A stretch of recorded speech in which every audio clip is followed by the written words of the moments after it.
जय हिंद दोस्तों, मैं हूं अभिषेक सर और आप सबका स्वागत करता हूं आपके अपने प्यारे से चैनल क्रैक आर्मी पॉइंट पर। दोस्तों, आज की क्लास में हम लोग समास के प्रश्नों को हल करने वाले हैं। आज की क्लास में हम लोग समास से जो भी प्रश्न बनते हैं उन सबको हल करने वाले हैं और समास के अंतर्गत जो भी उसके भेद आते हैं, उनसे जो भी प्रश्न बनते हैं, उन सबको आज हम लोग हल करने वाले हैं।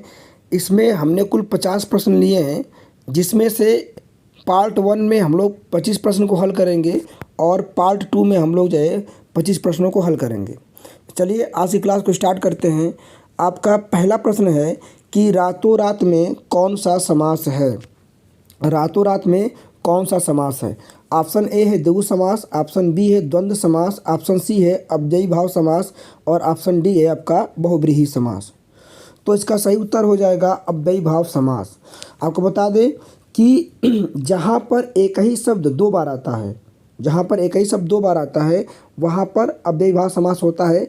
जैसे रात और रात, रातों रात में रात दो बार आया है। जैसे दे दे आपको दिनों दिन, दिनों दिन। जैसे आपको दे दे बातों बात, बातों बात। जैसे आपको दे दे हाथों हाथ। तो इन सब में कौन समास होगा? इन सब में हो जाएगा अव्ययी भाव समास। जैसे दे दे हम लोग बोलते हैं सुबह सुबह किसी को मिलते हैं, बोलते हैं कि राम राम, हम लोग बोलते हैं राधे राधे। तो एक ही शब्द जब दो बार आता है तो वहाँ पर अव्ययी भाव समास होता है। चलिए आगे हम लोग देखते हैं। अगला हमारा प्रश्न है कि 9:30 में कौन सा समास है। ऑप्शन ए है द्वंद्व समास, ऑप्शन बी है अव्ययी भाव समास, ऑप्शन सी है कर्मधारय समास और ऑप्शन डी है आपका बहुब्रीहि समास। तो इसका सही उत्तर आपका हो जाएगा कर्मधारय समास। कर्मधारय समास में क्या, इसमें जो है आपका सही उत्तर हो जाएगा कर्मधारय समास 9:30। अब बात करते हैं इसमें कि कर्मधारय समास में क्या होता है। तो जहाँ पर विशेषण और विशेष्य होता है, जहाँ पर विशेषण विशेष्य होता है वहाँ पे कर्मधारय समास होता है। यहाँ पे 9 की विशेषता है कि वो 9:30 है। 9 की विशेषता क्या है? वो 9:30 है, इसलिए यहाँ पे कर्मधारय समास हो जाएगा। ध्यान दीजिएगा, जहाँ पर 9:30 यदि किसी संख्या के साथ 9:30 या पौने या सवा लगा हो, किसी भी संख्या के साथ 9:30 लगा हो, पौने लगा हो या सवा लगा हो, तो वहाँ पर कर्मधारय समास होता है। क्योंकि ये विशेष विशेषण होते हैं। विशेषण होने के कारण ये संख्या में विशेषता लाते हैं। जैसे यहाँ पे 9 की विशेषता को 9:30 है। अब हमने कहा जैसे कि 5:30 में कौन सा समास होगा, बताओगे कर्मधारय समास होगा। 5:15 में कौन सा समास होगा, तो कर्मधारय समास होगा। जैसे कई बार क्वेश्चन पूछा जाता है कि मोहन ने हनुमान जी को 1.25 पाव लड्डू चढ़ाया, 1.25 पाव में कौन सा समास होगा, तो बताओगे कर्मधारय समास होगा। जहाँ पे 9:30 किसी संख्या के साथ 9:30 पौने या सवा लगा हो वहाँ पे कर्मधारय समास होता है। चलिए आगे बढ़ते हैं। अगला क्वेश्चन है कि 59 में कौन सा समास है। 59 में समास कौन सा है? ऑप्शन ए है द्वंद्व समास, ऑप्शन बी है अव्ययी भाव समास, ऑप्शन सी है कर्मधारय समास और ऑप्शन डी है आपका बहुब्रीहि समास। पूछा 59 में कौन सा समास होगा, इसका सही उत्तर हो जाएगा अव्ययी भाव समास। ध्यान दीजिएगा, अव्ययी भाव समास का दूसरा नियम ये है कि जहाँ पर उपसर्ग आता है, उपसर्ग आता है, यदि किसी शब्द में उपसर्ग लगा है, क्या लगा है? उपसर्ग लगा है। आप लोग उपसर्ग के बारे में जानते होंगे, पढ़े होंगे। तो किसी शब्द में यदि उपसर्ग लगा है तो वहाँ पर अव्ययी भाव समास होता है। यहाँ पे 59 में उन उपसर्ग है, उन क्या है? उन उपसर्ग है। अब उन उपसर्ग होने से इसमें हो जाएगा अव्ययी भाव समास। अब देखिए 59, 49, 69, इस आपको 49 लिख के दे दिया, 49 आपको 69 लिख के दे दिया, ठीक है।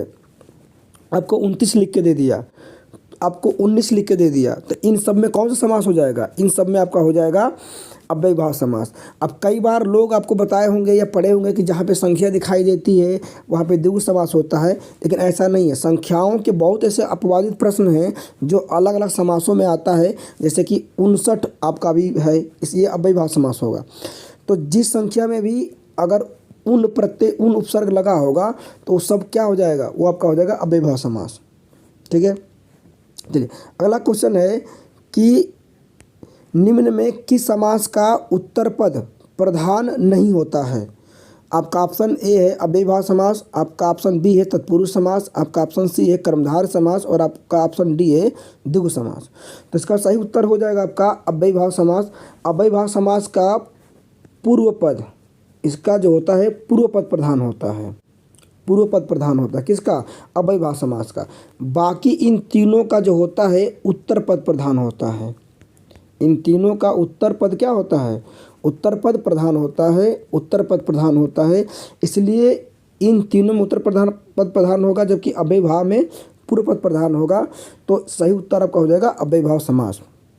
दोस्तों, आपको यदि वीडियो पसंद आया हो और यदि आप चैनल पर नए हों और चैनल को अब तक सब्सक्राइब नहीं किए हैं तो आप चैनल को सब्सक्राइब कर लीजिएगा इसी तरह की क्लास पाने के लिए, वीडियो पाने के लिए, और बेल आइकन को दबा लीजिएगा ताकि मैं कोई भी वीडियो डालता हूं तो उसका नोटिफिकेशन आपको पहले मिल जाएगा। आपको उसको सर्च नहीं करना पड़ेगा, ढूंढना नहीं पड़ेगा। अगर वीडियो आपको अच्छा लगेगा तो और आपके लिए हेल्पफुल होगा तो इस वीडियो को अपने दोस्तों तक शेयर कर दीजिएगा। ज़्यादा से ज़्यादा अपने दोस्तों को शेयर कर दीजिएगा ताकि इससे हर किसी को फ़ायदा हो। ठीक है, चलिए आगे बढ़ते हैं हम लोग। अगला हमारा प्रश्न है कि किस समास का प्रथम पद प्रधान होता है। किस समास का प्रथम पद प्रधान होता है। ऑप्शन ए है अव्ययभाव समास, ऑप्शन बी है तत्पुरुष समास, ऑप्शन सी है कर्मधारय समास और ऑप्शन डी है बहुव्रीहि समास। तो इसका सही उत्तर हो जाएगा अव्ययभाव समास, क्योंकि अभी हम ऊपर पढ़ के आए हैं कि अव्ययभाव समास का प्रथम पद प्रधान होता है। तो सही उत्तर हो जाएगा अव्ययभाव समास।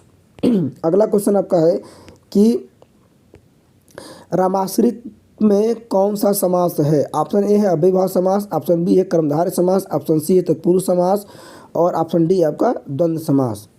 तो यहाँ पे आपका हो जाएगा तत्पुरुष समास। इसको तोड़ा जाएगा, समास विग्रह किया जाएगा। तो रामाश्रित का विग्रह करने पे राम पर आश्रित, इसको विग्रह करेंगे तो ये टूट के आएगा राम पर आश्रित, राम पर आश्रित। अब यहाँ पे पर कारक चिन्ह निकल के आया है, इसलिए इसमें हो जाएगा तत्पुरुष समास हो जाएगा। जिस समास में विग्रह करने पर कारक चिन्ह निकल के सामने आता है वहाँ पर तत्पुरुष समास होता है। ठीक है, तो यहाँ पे कौन सा समास हो जाएगा, यहाँ पे तत्पुरुष समास हो जाएगा। चलिए अगला क्वेश्चन हमारा है कि महाजन शब्द में समास पहचानिए। महाजन में कौन सा समास है। ऑप्शन ए है द्वंद्व समास, ऑप्शन बी है द्विगु समास, ऑप्शन सी है तत्पुरुष समास, ऑप्शन डी है आपका कर्मधारय समास। देखिए महाजन, महाजन का अगर समास विग्रह किया जाए तो ये टूट के आता है महा है जो जन। यहाँ पे जन की विशेषता क्या है, जो लोग हैं, जो जन है वो क्या है, महान है। तो विशेषण विशेष होने से वहाँ पे होता है कर्मधारय समास, इसलिए आपका सही उत्तर हो जाएगा कर्मधारय समास। अब कर्मधारय समास की परिभाषा क्या होती है कि इसका उत्तर पद प्रधान होता है और इसका समास विग्रह करने पर इसमें है जो या के समान, है जो या के समान शब्द सामने निकल के बाहर आता है। तो जहाँ भी है जो या के समान शब्द निकल के आएगा वहाँ पे कर्मधारय समास हो जाएगा। चलिए अगला क्वेश्चन देखते हैं आपका। अगला क्वेश्चन है कि मुरलीधर शब्द में समास छाटिए। मुरलीधर शब्द में कौन सा समास है।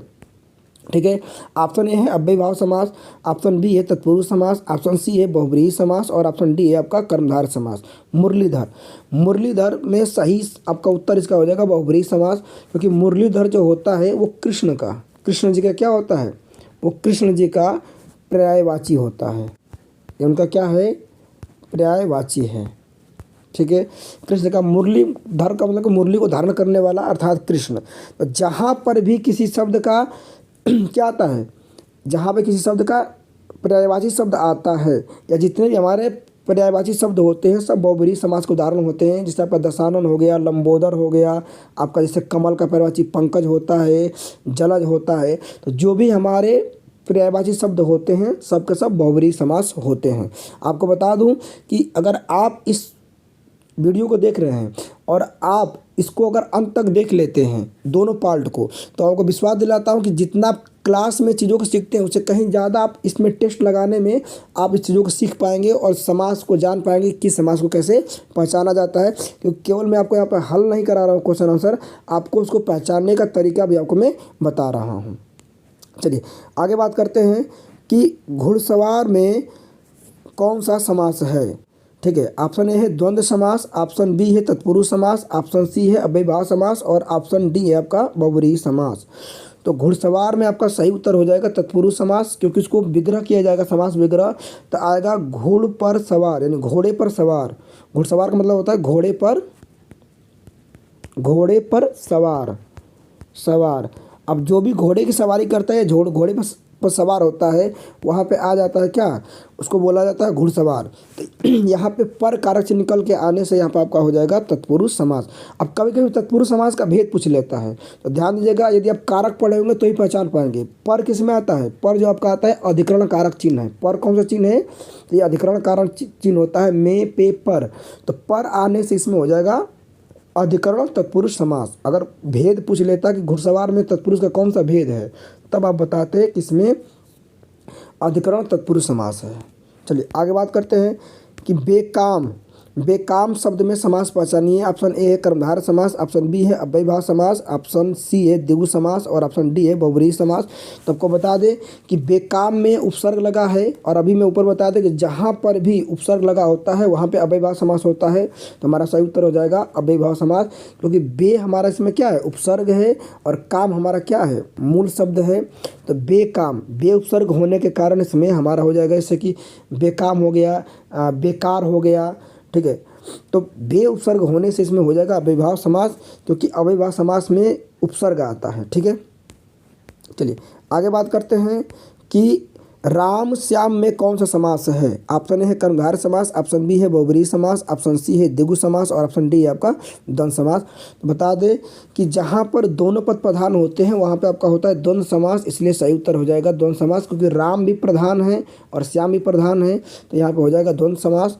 ठीक है, अब ध्यान दीजिएगा, कहीं भी यदि दो शब्द आते हैं और दोनों शब्द हमारे क्या हों, अलग अलग हों, ठीक है, दो शब्द अगर लिखे हों, दोनों शब्द हमारे किसी भी प्रकार से अलग हों, तो वह हो जाएगा आपका द्वंद्व समास का उदाहरण हो जाएगा। ठीक है, तो आगे बात करते हैं कि महादेव में समास पहचानिए, समास छाटिए। ऑप्शन ए है द्विगु समास, ऑप्शन बी है बहुव्रीहि समास, ऑप्शन सी है तत्पुरुष समास और ऑप्शन डी है आपका द्वंद्व समास। तो महादेव जो होता है इसमें आपका हो जाएगा बहुव्रीहि समास, क्योंकि महादेव जो होता है वो शिव जी का क्या होता है, शिव जी का क्या है आपका, ये पर्यायवाची है। और अभी आपको ऊपर में बताया हूँ कि जहाँ पर भी पर्यायवाची शब्द आता है वहाँ पे बहुव्रीहि समास होता है, इसलिए यहाँ पे हो जाएगा आपका बहुव्रीहि समास हो जाएगा। ठीक है, अगला दिया आपका कि नीलांबर शब्द में समास पहचानिए। ऑप्शन ए है द्वंद्व समास, ऑप्शन बी है अव्ययभाव समास, ऑप्शन सी है कर्मधारय समास और ऑप्शन डी है आपका द्वंद्व समास। अच्छा, द्वंद्व समास यहाँ पर दो बार हो गया है, यहाँ पे एक हम कर लेते हैं, द्विगु समास कर लेते हैं। ठीक है, अब आपको बताना है कि नीलांबर शब्द में कौन सा समास है। तो बता दें आपको कि इसमें सही उत्तर हो जाएगा कर्मधारय समास। नीलांबर में कर्मधारय समास होगा, क्योंकि जहाँ पर भी विशेषण विशेष आता है वहाँ पे कर्मधारय समास होता है। यहाँ पे नीला अंबर यानी आकाश की विशेषता को क्या है, नीला है, इसलिए यहाँ पे हो जाएगा आपका कर्मधारय समास हो जाएगा। ठीक है, चलिए अगले क्वेश्चन की तरफ बात करते हैं। अगला क्वेश्चन हमारा कि चौराहा में कौन सा समास है। ऑप्शन ए है द्विगु समास, ऑप्शन बी है तत्पुरुष समास, ऑप्शन सी है अव्ययभाव समास, ऑप्शन डी है आपका बहुव्रीहि समास। तो आपको बता दें कि चौराहा शब्द में आपका हो जाएगा द्विगु समास हो जाएगा, सही उत्तर हो जाएगा द्विगु समास। जहाँ पर संख्या, पहला शब्द क्या हो, संख्यावाचक हो, और दूसरा शब्द उसमें क्या हो, संज्ञा हो, और दोनों मिलकर के समूह का बोध करते हैं, वहाँ पे आपका होता है द्विगु समास। जैसे चौराहा हो गया, तिराहा हो गया, पंचभुज हो गया, नवग्रह हो गया। ठीक है, ये सब द्विगु समास के उदाहरण हैं। चलिए आगे बढ़ते हैं। आपका अगला क्वेश्चन आपका है कि दाल चावल में कौन सा समास है। ऑप्शन ए है द्विगु समास, ऑप्शन बी है द्वंद्व समास, ऑप्शन सी है अव्ययभाव समास, ऑप्शन डी है आपका बहुव्रीहि समास। अभी जस्ट आपको मैं बताया हूँ कि जहाँ पे दो शब्द अलग अलग दिखाई दें तो वहाँ पे आपका होता है द्वंद्व समास। जैसे देखिए यहाँ पे दो शब्द आपको दिखाई दे रहा है, दाल और चावल, तो यहाँ से आपका हो जाएगा द्वंद्व समास हो जाएगा। ठीक है, चलिए अगला बात करते हैं कि परमानंद में कौन सा समास है। ऑप्शन ए है अव्ययभाव समास, ऑप्शन बी है तत्पुरुष समास, ऑप्शन सी है बहुब्रीहि समास, ऑप्शन डी है आपका कर्मधारय समास। तो इसका सही उत्तर आपका हो जाएगा कर्मधारय समास, क्योंकि यहाँ पर इसका समास विग्रह करेंगे तो परम है जो आनंद आपका आएगा कि परम है जो आनंद, आनंद। तो यहाँ से परम है जो आनंद निकल के है जो कारक निकल के शब्द आया है, ये किस में आता है, ये आपका आता है कर्मधारय समास में, इसलिए इसका सही उत्तर हो जाएगा कर्मधारय समास। अगला क्वेश्चन आपका है कि आप बीती में समास बताइए। ऑप्शन ए है अव्ययभाव समास, ऑप्शन बी है द्विगु समास, ऑप्शन सी है कर्मधारय समास और ऑप्शन डी है आपका तत्पुरुष समास। तो आपको बता दें कि इसका सही उत्तर आपका हो जाएगा तत्पुरुष समास, क्योंकि आप बीती को तोड़ा जाएगा तो आप बीती यानी अपने पर बीती, इसको तोड़ेंगे तो आएगा अपने पर बीती। तो यहाँ पे पर कारक से निकल के आया है, इसलिए आपका हो जाएगा तत्पुरुष समास हो जाएगा। ठीक है, चलिए आगे बात करते हैं कि एक दंत में कौन सा समास है। तो एक दंत में आपसे समास पूछा है। ऑप्शन ए है अव्ययभाव समास, ऑप्शन बी है द्विगु समास, ऑप्शन सी है बहुब्रीहि समास और ऑप्शन डी आपका कर्मधारय समास। तो बता दें आपका कि इसमें हो जाएगा आपका बहुब्रीहि समास। एक दंत जो होता है ये गणेश जी का क्या है, ये गणेश जी का क्या है, एक पर्यायवाची है, ये पर्यायवाची है। तो गणेश जी का पर्यायवाची होने से इसमें हो जाएगा आपका बहुब्रीहि समास हो जाएगा। ठीक है, चलिए आगे बात करते हैं कि जलद शब्द में समास छाटिए। आपका इसमें दिया है अव्ययभाव समास, कर्मधारय समास, तत्पुरुष समास और बहुब्रीहि समास। तो यहाँ भी आपका हो जाएगा बहुब्रीहि समास, क्योंकि अभी बताया हूँ कि किसी का भी जो पर्यायवाची होता है वह क्या होता है आपका बहुब्रीहि समास होता है। तो जलज जो होता है एक कमल का पर्यायवाची है। किसका पर्यायवाची है, एक कमल का पर्यायवाची है। आपको बता दें कि यदि आप किसी भी गवर्नमेंट एग्जाम की तैयारी कर रहे हैं जिसमें हिंदी पूछा जाता है तो उसमें समास से क्वेश्चन आते हैं, और समास से नहीं, अगर आप पर्यायवाची पढ़ लेते हैं तो आपकी 4-5 चीज़ें तैयार हो जाती हैं। जैसे आपको पर्यायवाची पता है तो वहाँ से आप बहुब्रीहि मतलब समास का उदाहरण आराम से पहचान सकते हैं, पर्यायवाची भी आपको याद हो जाएगा। और आप एक पढ़ते हैं शब्द में आपका आता है योग ऋण शब्द। तो योग ऋण शब्द जब भी हमारे होते हैं, सभी हमारे जो योग ऋण शब्द होते हैं वो हमारे होते हैं बहुब्रीहि मतलब जो पर्यायवाची शब्द होते हैं उन्हीं को बोलते हैं योग ऋण शब्द बोला जाता है। तो वो भी आपका क्लियर हो जाएगा। ठीक है, अगला आपका है कि नेत्र में कौन सा समास है। तो ऑप्शन ए है बहुब्रीहि समास, ऑप्शन बी है तत्पुरुष समास, ऑप्शन सी है कर्मधारय समास और ऑप्शन डी है आपका द्विगु समास। तो नेत्रहीन में पूछा आपसे समास, नेत्रहीन में समास पूछा है तो इसमें आपका सही उत्तर हो जाएगा तत्पुरुष समास, क्योंकि इसका जब समास विग्रह करेंगे तो आएगा नेत्र से हीन, नेत्र से हीन। और नेत्र से हीन कोई बोलते हैं नेत्रहीन जिसके पास नेत्र नहीं होता है, यानी नेत्र से हीन है। तो से कारक से निकल के आया है, से कारक से निकल के आने के कारण इसमें हो जाएगा तत्पुरुष समास हो जाएगा। ठीक है, जहाँ भी कारक से निकल के आते हैं वहाँ पे तत्पुरुष समास होता है। ठीक है, चलिए अगला क्वेश्चन आपका है कि पंचभुज में कौन सा समास है। ऑप्शन ए है तत्पुरुष समास, ऑप्शन बी है द्वंद्व समास, ऑप्शन सी है द्विगु समास और ऑप्शन डी है आपका बहुब्रीहि समास। ठीक है, तो पंचभुज का मतलब होता है 5 भुजाओं वाला। ठीक है, 5 भुजाओं वाला। तो यहाँ पे पहला पद क्या है, संख्यावाची है, दूसरा पद हमारा संज्ञा है। तो जहाँ पे संख्यावाची विशेषण हो और दूसरा पद क्या हो, संज्ञा हो, और दोनों मिलकर समूह का बोध कराएं यानी 5 भुजाओं का समूह, तो वहाँ पर आपका हो जाएगा द्विगु समास। आगे आपका दिया है निडर शब्द में समास बताइए। ऑप्शन ए है कर्मधारय समास, ऑप्शन बी है बहुब्रीहि समास, ऑप्शन सी है अव्ययभाव समास, ऑप्शन डी है आपका द्विगु समास। तो ध्यान दीजिएगा, इसका सही उत्तर हो जाएगा आपका अव्ययभाव समास। आगे बता चुका हूँ और फिर बता रहा हूँ कि जहाँ पर भी उपसर्ग आता है, जहाँ पर क्या आएगा आपको उपसर्ग दिखाई पड़ेगा, उपसर्ग पढ़ लीजिए। उपसर्ग पढ़ने से 2 फायदा, आपका उपसर्ग तो तैयार होगा ही होगा, साथ में आपका अव्ययभाव समास भी तैयार हो जाएगा। यानी जहाँ पे भी निडर में आपका क्या है, नी उपसर्ग है, नी डर, डर हमारा मूल शब्द है, नी हमारा उपसर्ग है, नी उपसर्ग होने के कारण इसमें आपका हो जाएगा अव्ययभाव समास। चलिए अगला क्वेश्चन आपका है प्रत्यक्ष शब्द में समास पहचानिए। ऑप्शन ए है द्विगु समास, ऑप्शन बी है अव्ययभाव समास, ऑप्शन सी है द्वंद्व समास और ऑप्शन डी है बहुब्रीहि समास। तो प्रत्यक्ष में आपका कौन सा समास हो जाएगा, तो इसमें भी आपका हो जाएगा अव्ययभाव समास, क्योंकि जब प्रत्यक्ष हम तोड़ते हैं तो ये आपका बनता है प्रति धन अक्ष, ठीक। और प्रत्यक्ष में आपका हो जाएगा अव्ययभाव समास। अगर प्रत्यक्ष में आपसे पूछ ले कि कौन सी संधि है, अगर आपसे पूछ ले इसमें कौन सी संधि है, तो ध्यान दीजिएगा, इसमें आपका हो जाएगा यण संधि। कौन संधि हो जाएगी? यण संधि। जहाँ भी आधे व्यंजन के बाद य या व दिखाई देता है वहाँ पे जो है यण संधि होता है। संधि वाले वीडियो में आप जाके देख सकते हो, उसको पढ़ सकते हो वहाँ से। तो यहाँ पे आपका हो जाएगा यण संधि हो जाएगा।